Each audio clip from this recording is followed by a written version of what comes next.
আজকে ক্লাস 12-এর ইন্টিগ্রেশনের method of substitution করা মানে পরিবর্তন পদ্ধতি।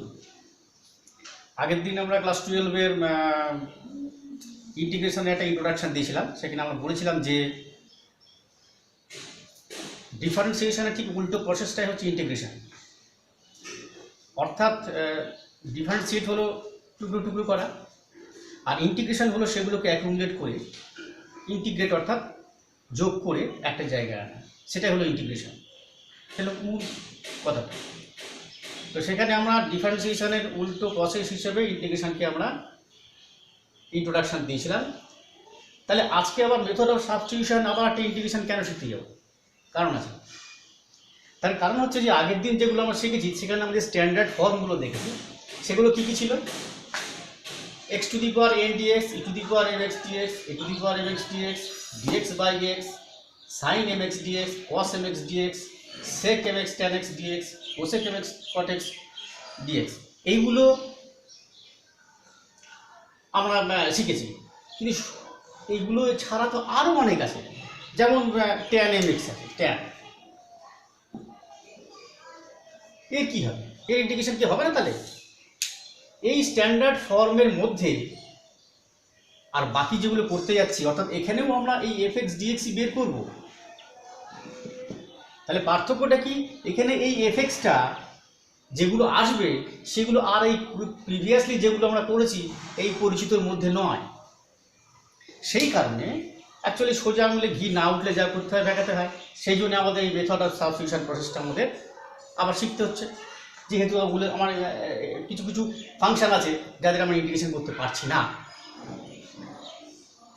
এখন যেগুলো আমরা বলেছিলাম যে এফএক্স একটা যদি ফাংশন যার ডেরিভেটিভ হচ্ছে এফএক্স হয়, তাহলে এফএক্স এর ইন্টিগ্রেশন হচ্ছে এফএক্স, স্মল এফএক্স এর ইন্টিগ্রেশন হচ্ছে এফএক্স। এগুলোকে বলি আমরা এলিমেন্টারি ফাংশন। এই এফএক্সগুলো সেগুলো হয় কি আমাদের স্ট্যান্ডার্ড ফর্মের মধ্যে অথবা মেথড অফ সাবস্টিটিউশনের মাধ্যমে সেটাকে স্ট্যান্ডার্ড ফর্মে এনে তারপরে ইন্টিগ্রেট করতে হয়। কিন্তু কিছু কিছু ফাংশনস আছে, এগুলিকে নন এলিমেন্টারি ফাংশনস বলা হয়।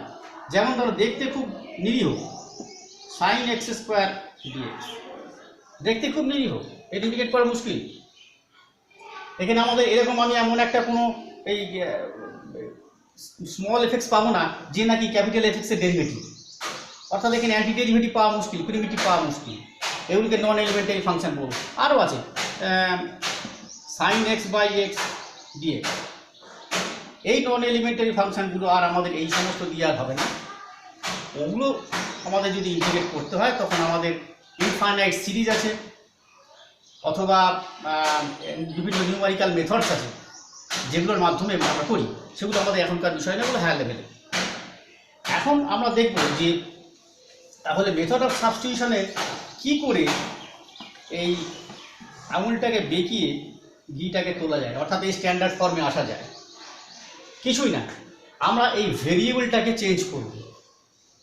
ভেরিয়েবলটা চেঞ্জ করব করে যে ফর্মটা আসবে নতুন ভেরিয়েবল দিয়ে, সেই ভেরিয়েবল দিয়ে সেটা যেন এরকম ধরনের মানে সাবস্টিটিউট করবো যাতে করে নাকি এরকম ধরনের প্রিভিয়াসলি যেগুলো নন এলিমেন্টারি ফাংশনস তাদের স্ট্যান্ডার্ড ফর্মে আসে, তারপরে আমরা ইন্টিগ্রেট করতে শিখব।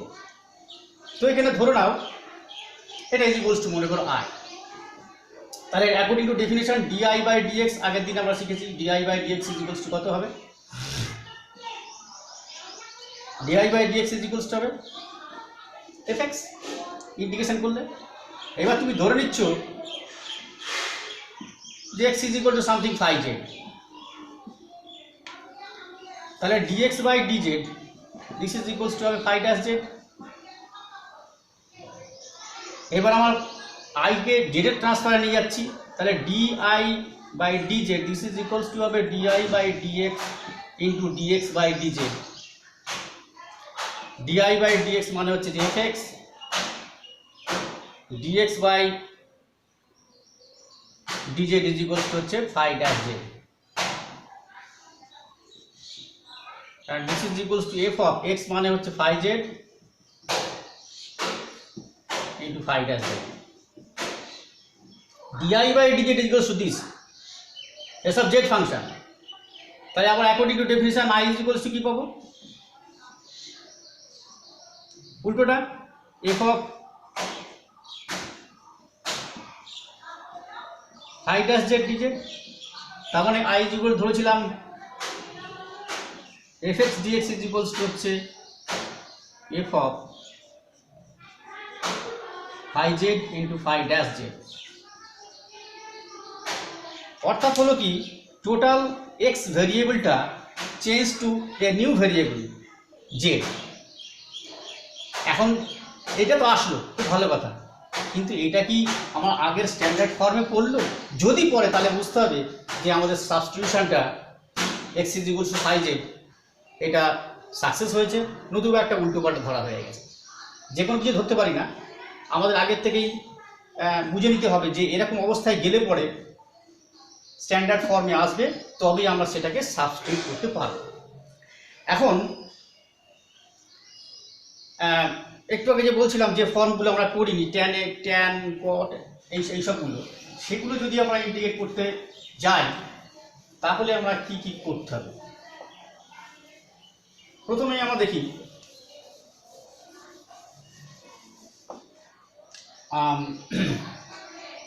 এই ধরনের ফাংশন কি করে করা যায়। Some x plus b whole to the power suppose 7 dx। এটা আমরা এলিমেন্টারি ফাংশন দিয়ে করতে পারা যায়, অসুবিধা কিছু নেই। টু দি পাওয়ার 7টা ভেঙে নিলে পারে হয়ে যায়, সেটা লেবোরিয়াস জব হয়ে যাবে একটা।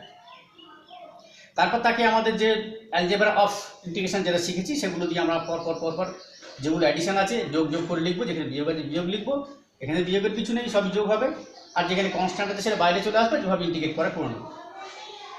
কিন্তু এই যে f of x plus b এই ফাংশনটা, এটাকে যদি ইন্টিগ্রেট করতে হয় তাহলে পরে এখানে আবার ধরে নেব a x plus b is equals to z. যদি জেড ধরে নেওয়া যায় তাহলে বি তো 0 হয়ে যাচ্ছে, এবার উইথ রেসপেক্ট টু জেড যদি আমরা করি তাহলে আমরা পাবো a d x by d z this is equals to হচ্ছে 1। অ্যাকচুয়ালি এটা আমরা একবার লিখে দিতে পারি a d x is equals to d z. মানে আমরা এই যে ইন্টিগ্রেশন যেটা করলাম f of f x d x this is equals to, এর আগে যেখানে লেখা ছিল সেটা যে এটা যেরকম ছিল f of phi z into phi dash z dz. Actually কি হয়েছে, এক্স এর জায়গায় ফাই জেড বসেছে, অর্থাৎ x is equals to phi z যেটা আমরা সাবস্টিটিউট করেছি, আর ডিএক্স এর জায়গায় কি হয়েছে, ডিএক্স এর জায়গায় এইটা বসেছে phi dash z dz. Dx is equal to phi dash z dz. অর্থাৎ সাবস্টিটিউশনের ক্ষেত্রে x is equal to phi z বসাতে হয়, dx is equal to phi dash z বসাতে হয়। এইটা আমরা দেখলাম। তাহলে এখানে দেখো এটাকে যদি আমরা আই দিয়ে ডিনোট করি তাহলে জিনিসটা দাঁড়াচ্ছে কি, আই ইজ ইকুয়ালস টু এখানে আমরা ধরেছিলাম জেড, তাহলে জেড টু দি পাওয়ার 7 আর ডিএক্স ইজ ইকুয়ালস টু হচ্ছে a, d x is equal to হবে d x is equals to d z by a. একই লেখেন, পরের লাইনে লিখলে হতো ডিজেড বাই এ। এটা আমরা জানি 1 বাই এটা constant, z to the power 7 মানে আমাদের x to the power n d x ওর ফাংশনের মধ্যে পড়ে গেল, দ্যাট ইজ ইকুয়ালস টু হবে z to the power 7 plus 1 8 divided by 8 plus c, and this is equals to 1 by 8 a z to the power 8, z আমরা ধরেছিলাম এটা z তো ছিল না, যে আমাদের back to the power 8 back to are given variable, এটাতে আমাকে ট্রান্সফার করে দিতে হবে, and this is the answer. এটা আমরা খুব সহজেই পেয়ে গেলাম। যদি আমরা এইটাকে টু দি পাওয়ার 7 এক্সপানশন করতাম তাহলেও হতো, but it was laborious job. যদি এখানে 107 থাকতো তাহলে কি হতো, তাহলে তো বিশাল ব্যাপার, 3 দিন ধরে করতে হতো ইন্টিগ্রেশনটা। তো তাহলে পরে এখানে এরকম ধরনের সাবস্টিটিউশন করার ফলে ওগুলো থেকে আমরা নিস্তার পাচ্ছি। এইবার দেখো ধর এই ধরনের ফাংশন আছে, কীরকম e to the power x some function f x, এখানে হবে সাম ফাংশন এর ডেরিভেটিভ এখানে ডিএক্স, কিছুই না, এগুলো এটা স্ট্যান্ডার্ড ফর্ম, এগুলো এমনি ভুলে করা যায়, এগুলো শুধু মনে রাখবে। ধরি e to the power x fx is equals to z। এই যে e to the power x function এর সঙ্গে গুণ থাকা মানেই এই ধরনের ব্যবহারটা আগে থেকে ভেবে রাখতে হবে যে এরকম ধরনের হতে পারে, এর সঙ্গে যেটা ফ্যাক্টর হিসেবে আছে তার মধ্যে একটা ফাংশন থাকবে যার ফাংশনটা ডেরিভেটিভ থাকবে তার সঙ্গে অ্যাডিশন হিসেবে। এটা খুঁজে নিতে হবে, কারণ e to the power x equal z ধরে চোখ কান বুঝি e to the power x into fx equal z ধরতে হবে। সেই এইটুকু এখানে fx যাই থাক sin x something x by 1 plus x যা কিছু থাক, এটা যেগুলো চোখ কান বুঝি z ধরতে হবে। তাহলে আমরা কি পাচ্ছি, e to the power x এর হচ্ছে e to the power x plus fx এর হচ্ছে f dash x, দুটোরই dx আছে ইজ ইকুয়ালস টু হচ্ছে dz, e to the power x common now fx plus f dash x dx is equals to হচ্ছে dz। দেখো পুরো ফাংশনটা এখানে হয়ে গেল। এটা যদি i ধরে নাও তাহলে জিনিসটা দাঁড়াচ্ছে i is equals two dz z plus c, যেটা ভ্যালু যা ধরেছিলাম e to the power x fx plus c। This is the integration of this type of function। এইবার কিছু স্ট্যান্ডার্ড ফর্ম আমরা শিখব। স্ট্যান্ডার্ড ফর্মগুলো কেমন? স্ট্যান্ডার্ড ফর্ম হচ্ছে ধরো tan x dx, tan x dx এর ইন্টিগ্রেশন কিভাবে করব? This is equals to হবে sin x by cos x। দেখো cos x এর ডেরিভেটিভ কিন্তু মাইনাস sin x, অর্থাৎ ডিনোমিনেটরে যেটা আছে হরে যেটা আছে তার ডেরিভেটিভ হচ্ছে লবে। তাহলে এটাকে আমি যদি এইভাবে করি কোনো সাবস্টিটিউট না করে, দেখো করা যায় কিনা। আমি এখানে জোর করে একটা মাইনাস নিয়ে আসছি, minus sin x cos x dx। এখানে মাইনাস সাইন আনতে হচ্ছে বলে আরেকটা আমাকে অ্যাডজাস্ট করতে হবে। তাহলে আমি কেন আনলাম মাইনাস সাইনটা? cos x ডেরিভেটিভটা মাইনাস সাইন তাই, and this is equals to এটাকে আমি লিখতে পারি d অফ cos x divided by cos x। এটা বুঝতে পারলে? মনে মনে ধরে নেবে cos x ইকুয়াল z, ধরার কিছু নেই, এটা জাস্ট তুমি পুট করলে তাহলে dz বাই z আসছে, dz বাই z। অর্থাৎ আমাদের কি ফর্ম, সরি এটা এখানে নেই, dz by z, dz by z কি হবে log of z, so this is equal to minus log of cos x। জেডটা কিন্তু মনে মনে প্লাস সি, মাইনাস আছে বলে টু দি পাওয়ার মাইনাস 1 হয়ে গেল। তো লগের নিয়ম যা হয় mod of sec x plus c 1 by cos x, তাহলে sec x log of sec x plus c. এই হলো tan x এর। এবার যখন আমরা এখানে যেমন দেখব যে ইন্টিগ্রেশনের ফর্মের মধ্যে এরকম স্ট্যান্ডার্ড ফর্মটা tan x এসেছে, ডাইরেক্ট আমরা এখানে বসাতে পারবো। যদি থাকে এরকম cot x dx, so this will be cos x by sin x,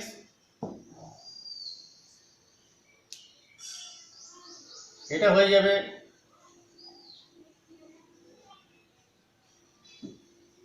d of sin x divided by sin x, no minus sign,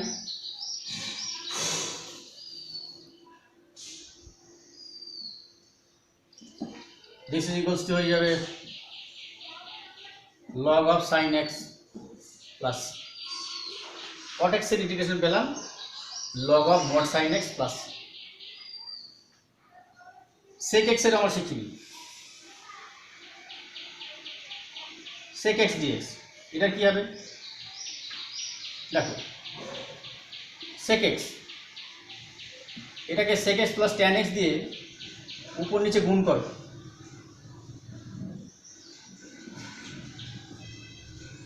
কিছুই না। এটা কেন গুণ করলাম? নিচেরটার ডেরিভেটিভ উপরটা পাবো তাই। sec x tan x আগে লিখছি, এই গুণটা আগে করছি, plus sec square divided by sec x plus tan x dx। sec x tan x কার ডেরিভেটিভ? sec x এর। tan x এর ডেরিভেটিভ কত? sec square x। তার মানে আমরা লিখতে পারি d of sec x plus tan x divided by sec x plus tan x. So this will be হরের ডেরিভেটিভ লগটা আছে sec x plus tan x plus c, log of sec x plus tan x plus c car sec x এর derivative integration. এটা কিন্তু আলাদা একটা form আছে, সেই ফর্মটা হচ্ছে তোমার ত্রিকোণমিতি থেকে আমরা 11 শিখেছি যে sec x plus tan x is equal to কত হতে পারে। যখন যেটা লাগবে কাজে তখন সেটা করতে হবে। আর একটা ফর্ম বের করতে গেলে আমাদের সেই 11 এর জিনিস সেটা করে নাও, 1 plus sine x divided by cos x. এটা যেমন লগ যদি তুমি এটা লাগবে তাহলে 1 plus sine x minus log cos x হয়ে যাবে। 1 প্লাস সাইন এক্স মানে কি, cos x by 2 plus sin x by 2 তার হোল স্কয়ার, মনে আছে তো। অ্যান্ড cos x মানে হচ্ছে cos square x by 2 minus sin square x by 2। একটা কেটে গেল, একটা কেটে গেলে এখানে থাকছে cos x by 2 plus sin x by 2 divided by এখানে cos x by 2 মাইনাস প্লাসটা কেটে গেলে তাহলে মাইনাসটা পড়ে আছে মাইনাস sin x by 2। এটা লব আর হরকে cos x by 2 দিয়ে ভাগ করো, তাহলে উপরে হচ্ছে 1 প্লাস tan x by 2, এটা হচ্ছে 1 মাইনাস tan x by 2। 1 এর জায়গায় tan pi by 4 লিখো, tan pi by 4 plus tan x by 2, 1 minus এইভাবে লিখো tan pi by 4 মানে 1, তাহলে 1 into tan x by 2, tan x by 2, this is equals to tan of pi by 4 plus x by 2। বহু জায়গায় কাজে লাগবে এই ফর্মটা। এই যে এখান থেকে এই পর্যন্ত ক্যালকুলেশনটা শুধুমাত্র ক্লাস 11 নয়, এই বহু জায়গায় কাজে লাগে। তাহলে sec x plus tan x is equals to আমরা পাচ্ছি tan of pi by 4 plus x by 2। so this will be another form, আরেকটা ফর্মে তুমি করতে পারো log of mod tan pi by 4 plus x by 2 plus c। এবার দেখা যাক tan হলো cot হলো sec হলো, কোসেকটা দেখা যাক। Cosec cosec x dx, this is equals to, এটাও একই রকম, উপর নিচে এখানে sec x plus tan x দিয়ে গুণ করেছিল, এখানে উপর নিচে cosec x minus cosec x minus cot x দিয়ে গুণ করবে divided by cosec x minus cot x dx।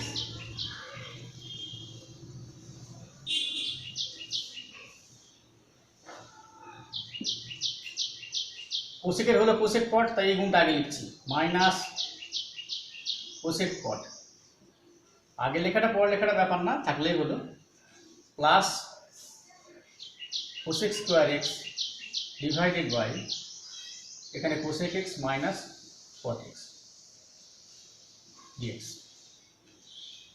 তাহলে দেখো ওইভাবেই আমরা গুণ করেছি, কারণটা হচ্ছে যে তলার ডেরিভেটিভটা উপরটা পাবো, তাই কোসেকের হচ্ছে মাইনাস কোসেক কট আর কটের হচ্ছে মাইনাস কোসেক স্কোয়ার, মাইনাসে মাইনাসে প্লাস, তার মানে this will be d of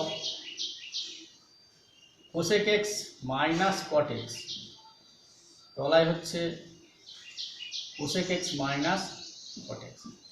একই রকম dx by x or dz by z, this will be log of cosec x minus cot x plus c। একই রকম এই cosec x minus cot x এর cosec x minus cot x এর একটা এরকম ইন্টিগ্রেশনের ফর্ম আছে, সেটা কেমন এটাও লাগবে এখানে করো।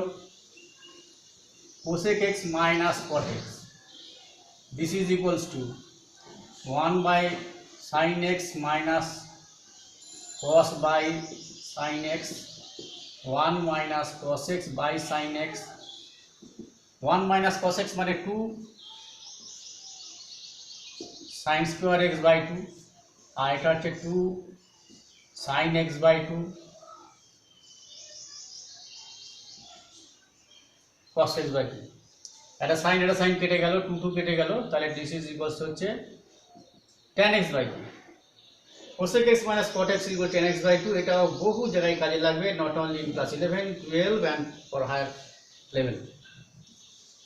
So this will be equals to another form, যখন যেটা কাজে লাগবে তখন সেটা লেখাতে হবে 10x by 2 plus c। এইগুলো হলো আমাদের মেথড অফ সাবস্টিটিউশনের নতুন কিছু স্ট্যান্ডার্ড ফর্ম। এছাড়াও কি নেই? আরও আছে। যত এগোবে ইন্টিগ্রেশন তত আরও নতুন নতুন এলিমেন্টারি ফাংশনের মধ্যে নতুন নতুন চ্যাপ্টার্স আসবে। এরপরে ইন্টিগ্রেশন বাই পার্টস আছে। মেথড অফ সাবস্টিটিউশনে আরও কতগুলো একটু জটিল যখন ফাংশনস থাকবে তখন তাদের কীভাবে করতে হবে। তারপরে থাকবে মেথড অফ পার্সিয়াল ফ্র্যাকশনস। এসবগুলো ইন্টিগ্রেশনের ইনডিফিনিট ইন্টিগ্রেশনেরই অংশ। আজকে তাহলে মেথড অফ সাবস্টিটিউশন, আশা করি আগের দিনের যে ইন্ট্রোডাকশন যেটা করেছিলাম ইন্ট্রোডাকশন, সেই চ্যাপ্টারটা শেষ হয়ে গেছে। যদি কোনো প্রশ্ন থাকে আবার আমাকে জিজ্ঞেস করবে। আর এই মেথড অফ সাবস্টিটিউশনের যে সমস্ত অঙ্কগুলো আছে সেগুলো করবে, বেশি করে দেখবে, উদাহরণগুলো করে দেওয়া সেগুলো খাতায় করবে, না দেখে নেবে। আর যদি কোনো মনে প্রশ্ন থাকে তাহলে আমাকে জিজ্ঞেস করবে। আমি ঠিক পরের দিন এর পরের চ্যাপ্টার ধরবো মেথড অফ সাবস্টিটিউশনের আরেকটা, সেইটা। আজকে